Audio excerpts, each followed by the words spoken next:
So you're right. We want to we don't want to give them the whole list. We want to choose the best. That's 23. We want to choose the best product that's going to help our customer, and you want to drip it out. Because think about, I want you to think about it like this. Whenever you sign in a customer up for your program, you have a contract with them. And in that contract, you have to demonstrate your worth. What I mean by that, you have to demonstrate why are you able to charge them $99 or $149 a month. And in that contract, you have to tell them, okay, we're going to do this, we're going to do this, we're going to have to give you a portal with education, and we're also going to provide you with rebuild your credit products as a way to help improve your credit. Okay, so you have to drip those rebuild your credit products in the cycle of reestablishing their credit, because the rebuild part is number 6. It's number 6 in the 6 steps to a higher credit score. So that's what you are teaching your customer. That's what you are telling them they're buying into. They're buying into this system. Okay, they're buying into this system. Customers want to know a system. Like, they don't want to be unorganized. They want to know exactly what they're getting their money for. Don't you want to know? Don't you want to know exactly what you're investing your money into? Of course you do. And some of you guys are logical thinkers. So what that means, you want to know everything. You want to know what this is for, what that is for, what's the value of my money. So yeah, those are logical thinkers. Before you pull the trigger, you want to know everything, right?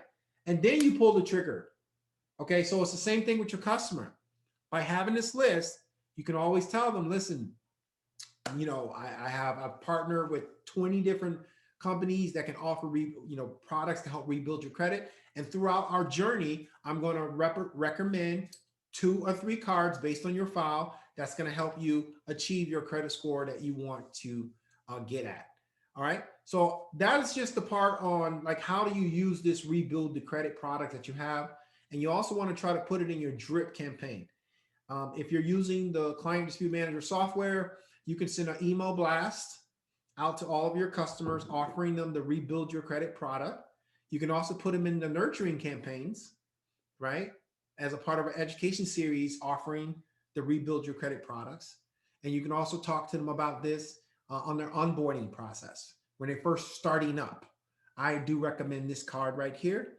I recommend you get started within a week or so of us starting. It's not going to harm your score because it's a soft pull, but it will help your score because it's giving you some utilization. All right.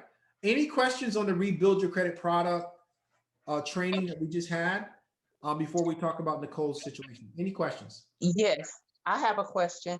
Yeah. Will there be a replay of this one as well? Yes, of this training? Inside the software, yes. Okay, thank you.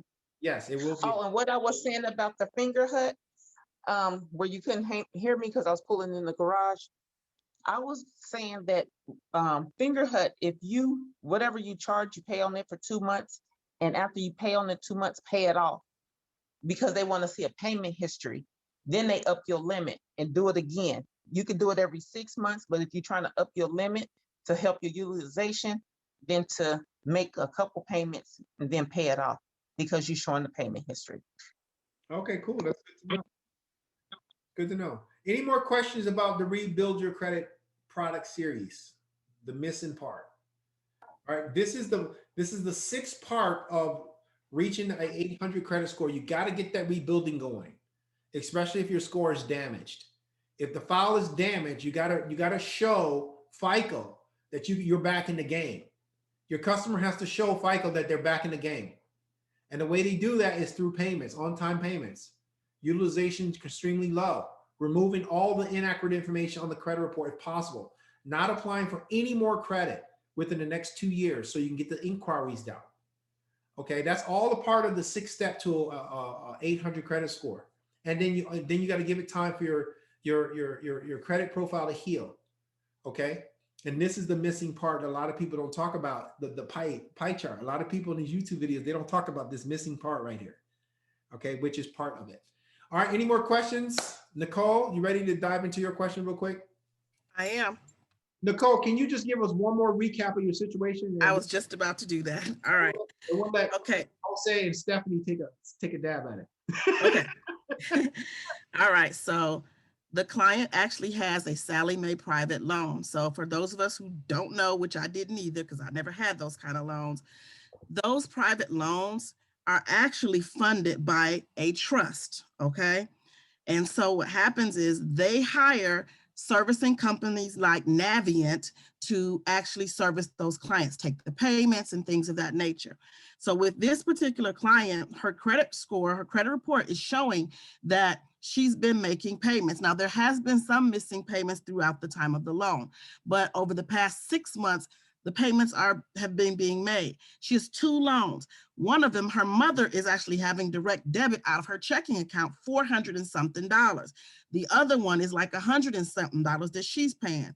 So they have been receiving payments. Credit report shows that. However, she just recently got a letter from a law firm saying that Shenandoah Trust is suing her for the full $47,000 of the loan. And that, of course, you know, it's a dunning letter, basically. She's got 30 days to actually say whether yay or nay. So I sent them a dispute, a debt validation request. Of course, they send you back a promissory note to show this person applied for it. Okay, great, we know that. But what was on here that came to my attention is that it shows that the last payment that they received was December 15th of 2019. I know for sure that that's not true. So Navient has been receiving payments. So originally, I didn't want to show what I had first until I found out what they had. So I needed to see, show me what you got. Let me see what you're saying. Now that they've said that, hey, we're saying she hasn't made a payment since December 2019. I'm trying to figure out my next approach, because now I really kind of need to show them that, hey, this is what the credit report is showing. This is what her bank account is showing, and Navient has been receiving payments. How, Before somebody else jump in, did you know that Can I say- has some fraud going on right now? That's what I was about to say. It's been on the news. Yeah, they Yeah. they have a lot of fraud going on right now. okay, Yeah. see, I did not, and neither Yeah. did the client. Yeah, because I have a client that have Navient all over her credit report, and so yeah, that came I'm out. a victim of an identity theft right now. So when I asked for a loan, a small loan, through some loan company, and they approved me, they sent me my loan, but my data stayed on the data breach. And someone called me and asked me, they told me, listen, we're calling you about that loan you wanted for $5,000. They say you've been pre-approved. They say you've Is been this approved. with the student Sorry. loan? Does this No. have anything to do with the student loan? Yeah. No, Nicole, now we just Okay, student yeah, loan. we need to address this student loan issue. Okay. Okay, So, is hold she on. in a Somebody said repayment? something about Navient with the fraud. What's the fraud situation with Navient so that I can do research? So yeah, so it's Millions of Navient was dollars, actually yeah. sued in a class action lawsuit.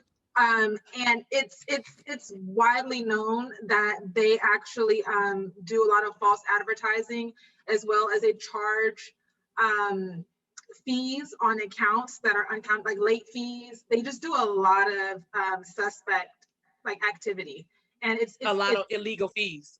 a lot of Okay, illegal so fees. You besides can the, research it on the Properly, internet. all though. of that. Yeah. okay, so has Can anyone I just, hold on. I had a loan through Navient.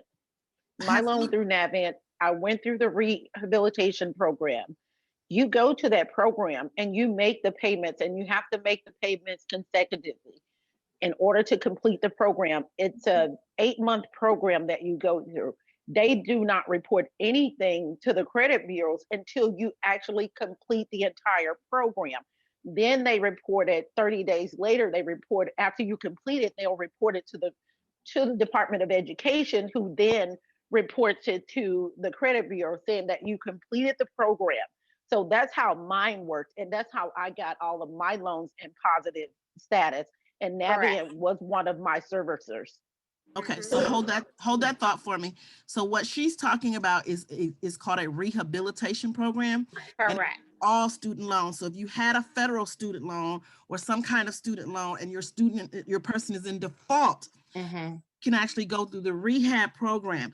And it works exactly, I'm doing it too for myself. It works exactly like that. The client isn't going to see any change on the report that they're out of default, because they have to make 9 consecutive payments first. Then, of course, once they make that, it goes back to the federal government. And then, of course, pick a new payment option. So if it's graduated payment, whatever it is that they want to pick. And then that's when at that point, it will now recycle and say, hey, we're going to fix all this past stuff. And now you're current. So that's what that is. But I don't think my client was in default.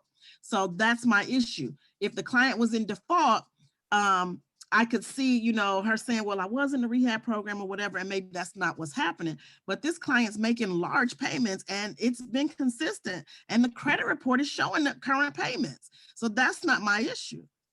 Yeah, maybe you could print off that report or the, you know, what's online about the complaints and the class action lawsuit against Navient with the bank statements of your client and the proof that she's paid. Could you submit that? And maybe that could be, you know, you have your own proof. They're saying, yeah, she has it, but I'm saying, you're saying, yeah, she So paid you can complain to the Congress for that. You can go to the FCPB board and complain to them and put a cease to dissent letter out as well to stop them from harassing. Got to get involved with the law. Yeah, if you look on the internet, there are tons and tons of articles on the information They with already Navient. sent out a violation by sending her a suit, sending her a letter that they're going to sue, that they're taking. Because what it seems like is that Navient has not been reporting to the trust that they've been receiving payments. That's the way that it looks at this point.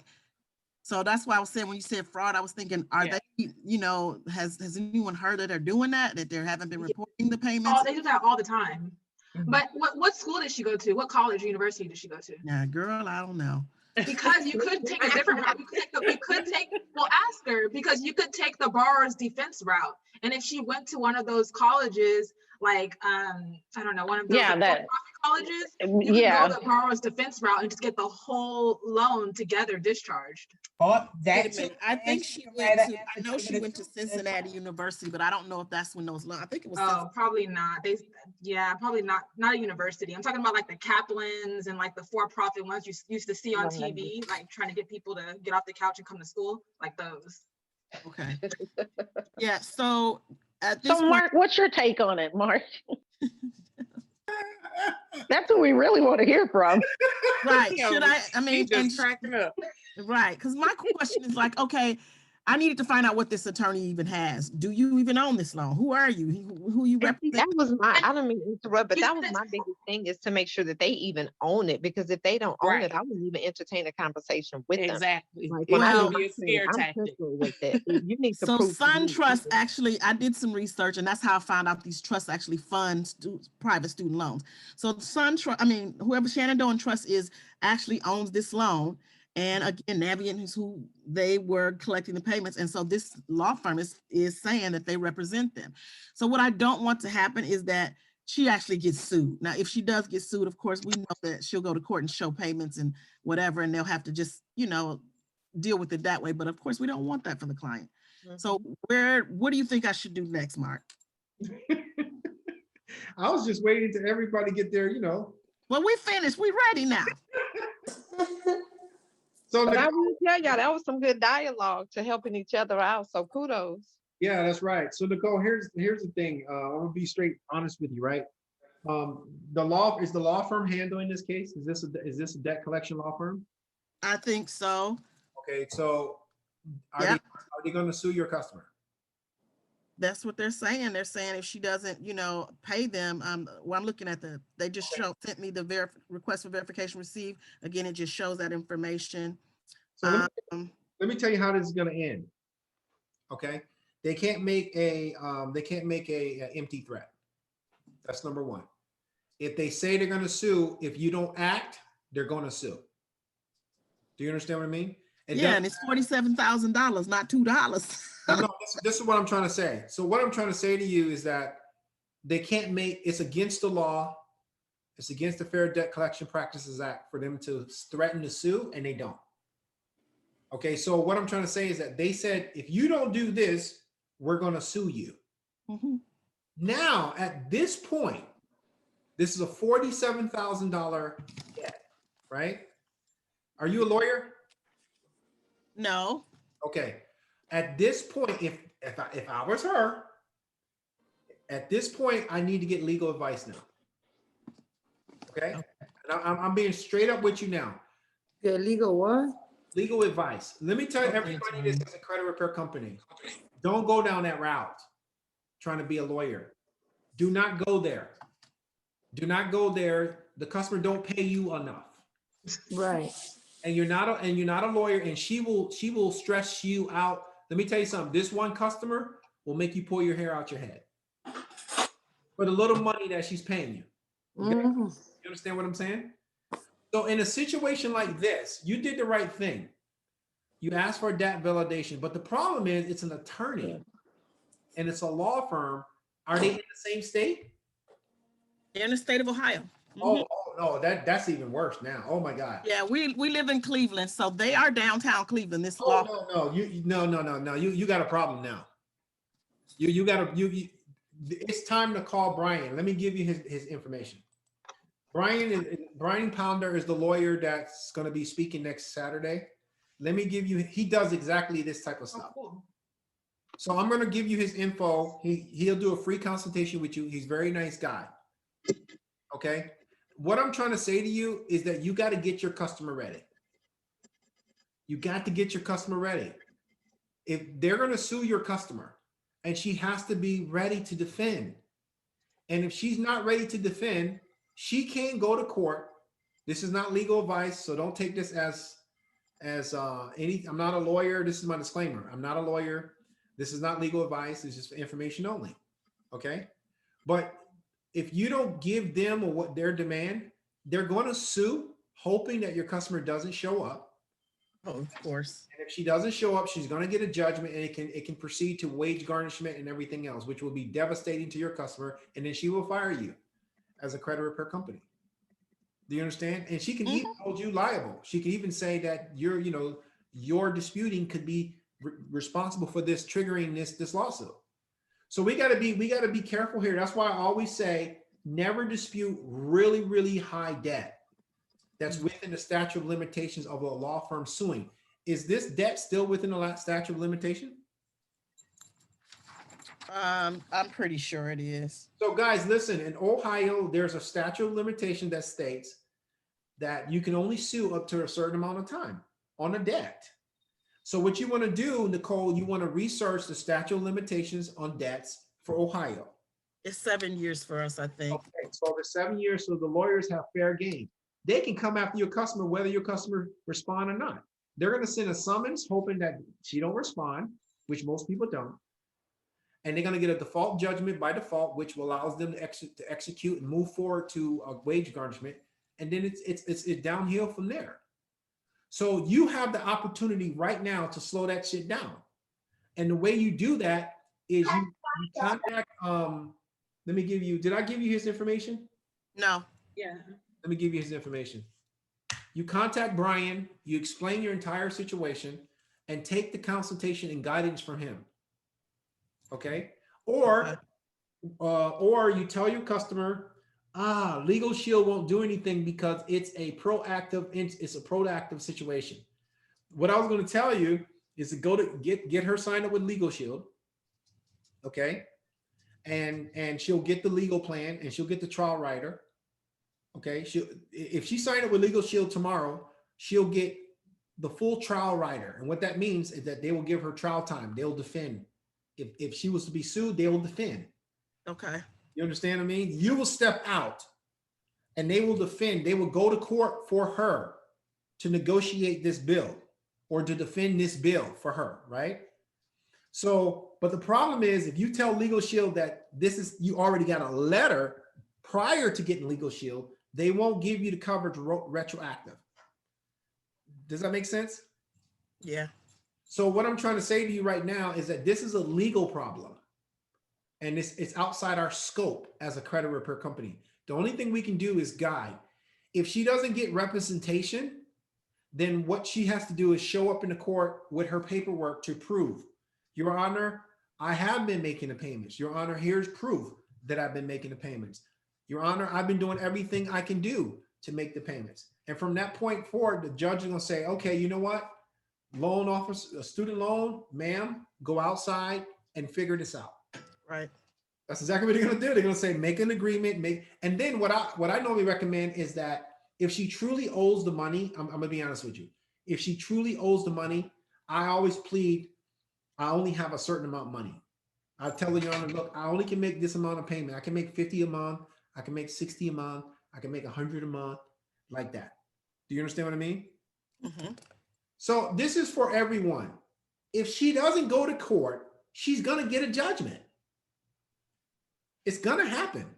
But if she goes to court, she will stop the judgment. Do you understand? She will fight and she will stop the judgment, make a payment arrangement, low as possible, so she can come back and rethink her thoughts and her process. At least she stopped that judgment from hitting her credit report. At least she stopped the wage garnishment, and she got guidance from you, and she feels like she won because you helped her out. But if you walk away from her right now, she's going to get sued. Okay, that's what I would do, ladies and gentlemen. But I will get consultation.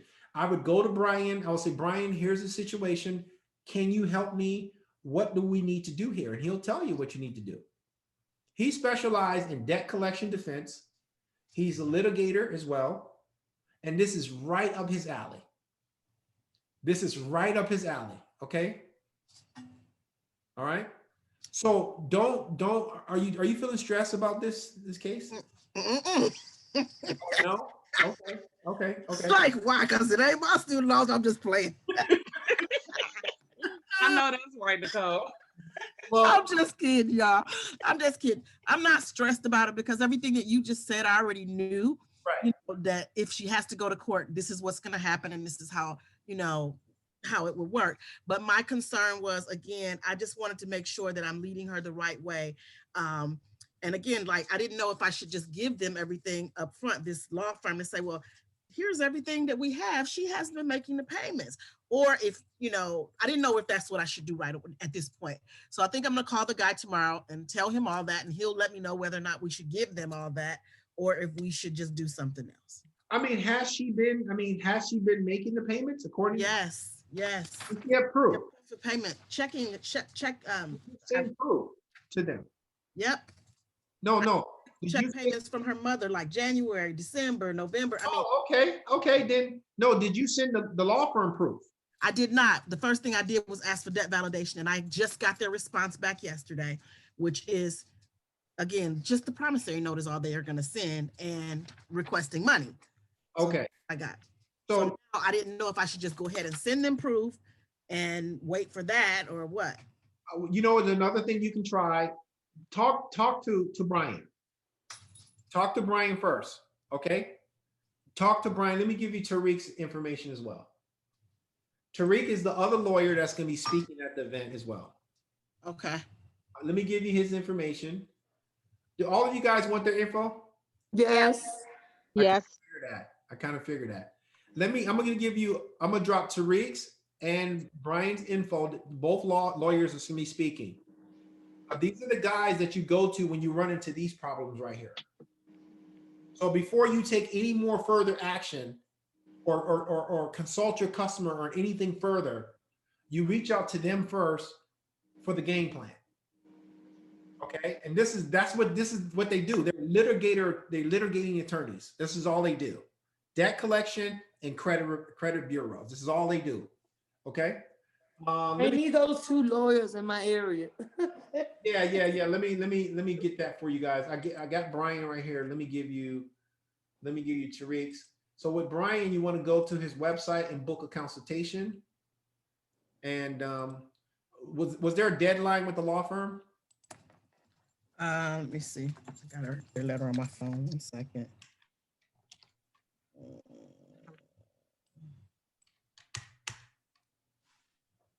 Date verified was on the 4th. Creditor. Wow, I didn't know he extended it to October.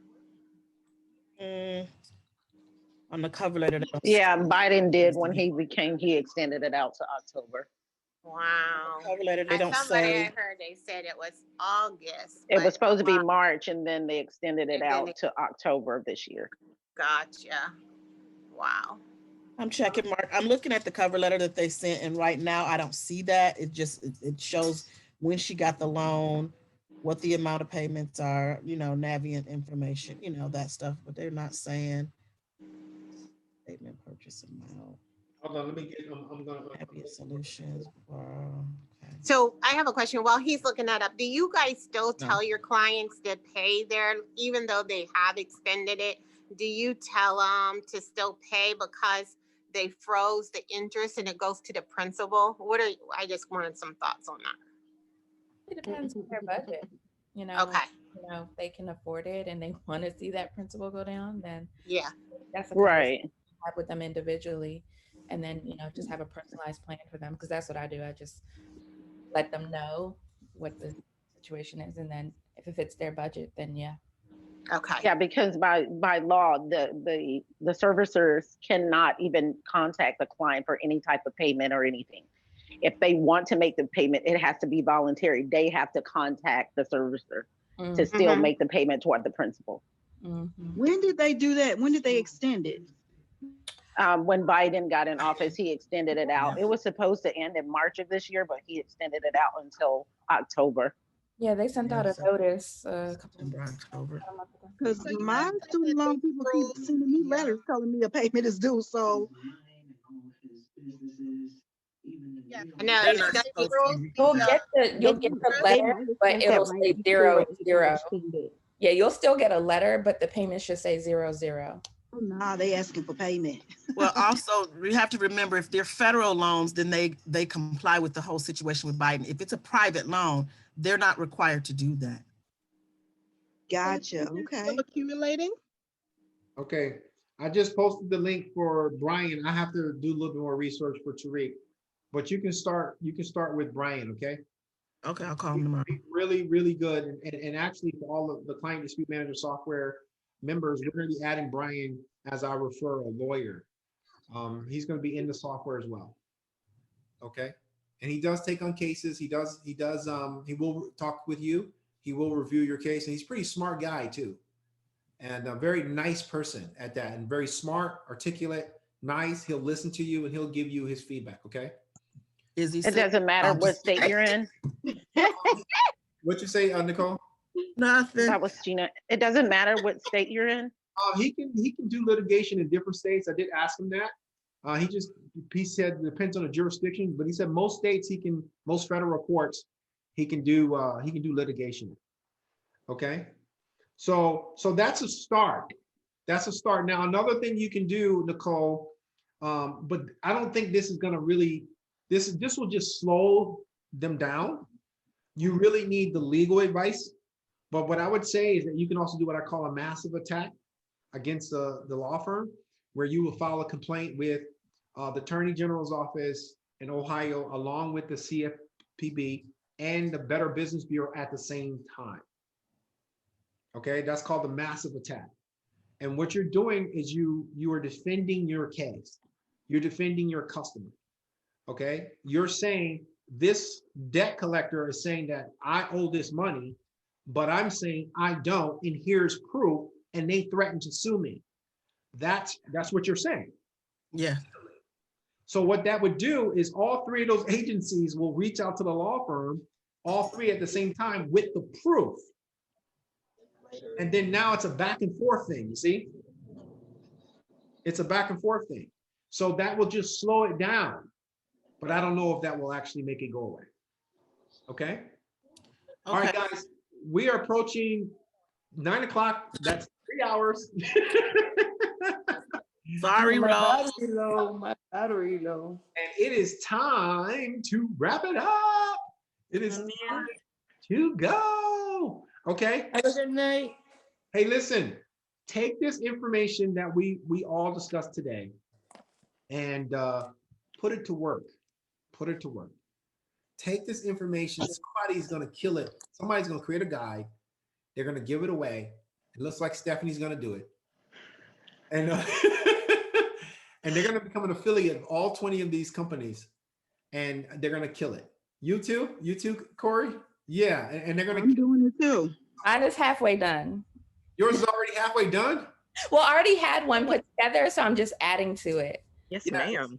Yes. And just go out there, show your love, show your proof, and demonstrate your value to customers. Show them. If you guys can do these videos like this, if you can show your face like this, Corey, you can do it in front of customers. You can demonstrate your value to them and then give away your free gift. And I guarantee you, you're going to have a lot of people opting in to your email list to get that free gift. All right. Any last minute questions before we go? Yes, I have one, please. Okay. Last one, Vic. Thank you. Thank you. I appreciate it. Good night, everyone. I'm new here. So I'm helping family members while I get my business started. And one of my family members has 2 accounts, one closed by the creditor, the second one they voluntarily closed. It's still reporting late payments. They're still making the payments, even though the accounts have been closed. But they're still reporting late payments. I could have sworn in one of the videos that it says that they're not supposed to do that. That's correct. They're not supposed to report the late payments even when the account's closed, That's right. whether it be voluntary or involuntary. Well, you can't report a late payment when it's a Closed account. Yeah, because now her score keeps going down, even though she's making the payments. She's like, well, they closed the involuntary one. They closed it on me. I'll pay it every month, but I'll pay it when I can. How much is the balance?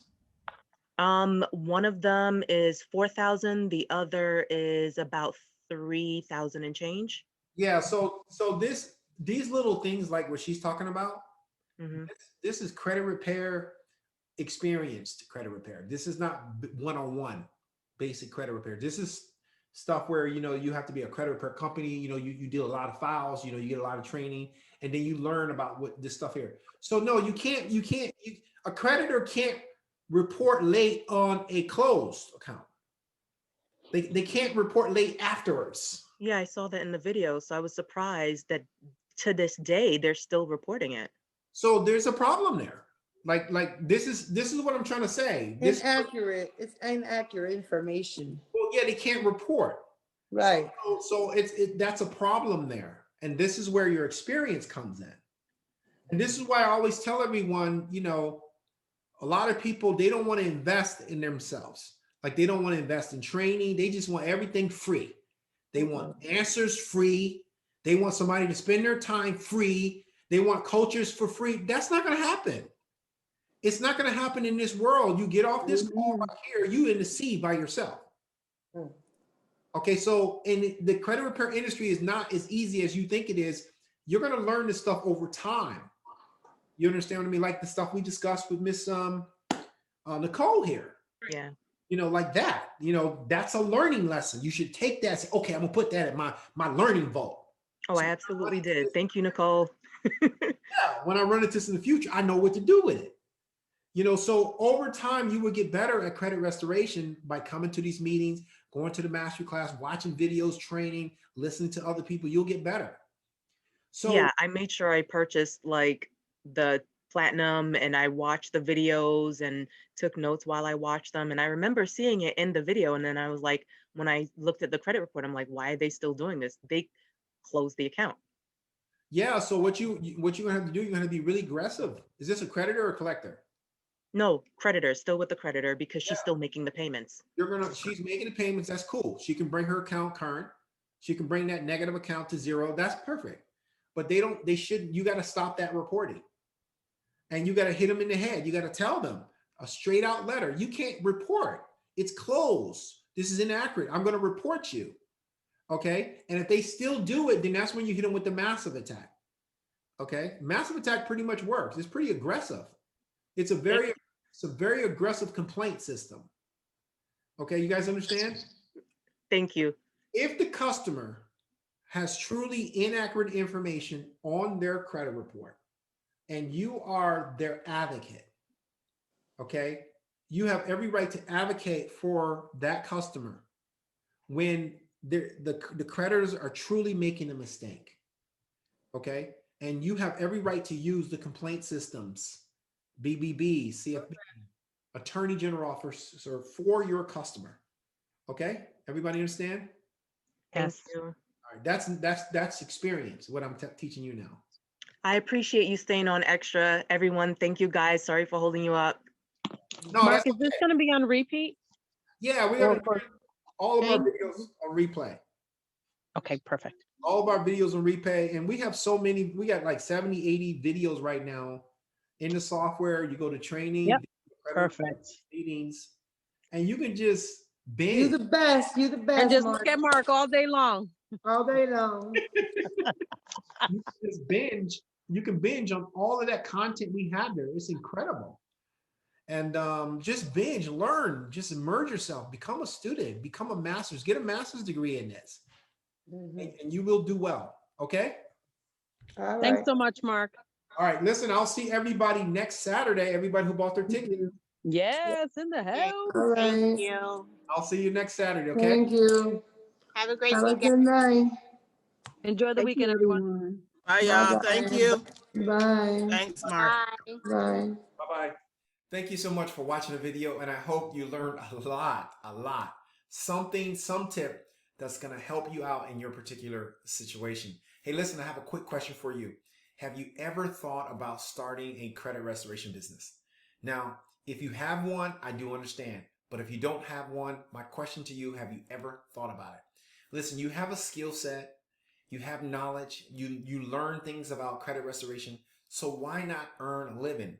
Why not make some money helping other consumers restore their credit? Now, this is the perfect time. There's 100 million consumers right now in the United States that need your help helping them restore their credit. And you can start and run a credit restoration business right from the comfort of your home with a low startup cost. This is the time to be your own boss. And this is the time to set your own price and to travel and do the things you really want in life. Now, why not take advantage of the skill set, all the training that you've already done? Why not make an extra stream of income helping others do exactly that? Listen, I put together a 30-day training course, a free step-by-step 30-day training course showing you exactly how to start a successful credit restoration business. And not only that, I'm going to give you a checklist, a step-by-step guide checklist, so it will keep you accountable and also keep you on the right track. I've also put together a little guide to show you how to get your first customer. Now, let me show you exactly what's going to happen when you click the link below this video. Now, as soon as you click the link below the video, I'm going to show you exactly what's going to happen. Now, when you click the link below the video, you're going to be taken to a page like this one. Now, this is the page. This is what we call the opt-in page. And you're going to see this book right here, because I'm going to give you this book right here on how to start a credit restoration business. I'm also going to give you this 30-day free training series right here, as you can see, and a step-by-step guide, checklist, and a guide on how to get your first customer. And all you have to do is put your email, your first name, your last name, and phone number, and click yes or no here and click submit. That's all you have to do. Now, once you're done with that, all you have to do is confirm your email, and you're on your way to learning how to earn an extra stream of income with your own credit restoration business. Hey, listen, I hope you join the family, and I'll see you on the other side.